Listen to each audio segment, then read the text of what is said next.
Alam mo, napakahalaga talaga ng pagkakaisa ngayon eh. Kasi kung hindi man magkakaisa ang mga namumuno sa atin, kailangan magkaisa at least yung mga tao.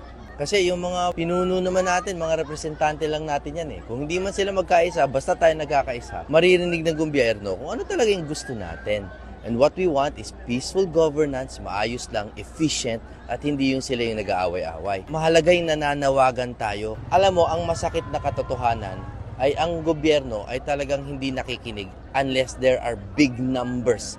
Kailangan malaki yung numero. Kuminsan kahit gaano katotoo yung sinasabi ng isang tao, kahit eksperto pa yan, kahit political pundits pa yan, pag nag-iisa siya, hindi siya pinakikinggan. Pero pag madami, which is what we're trying to show now, nakikinig na ang gobyerno.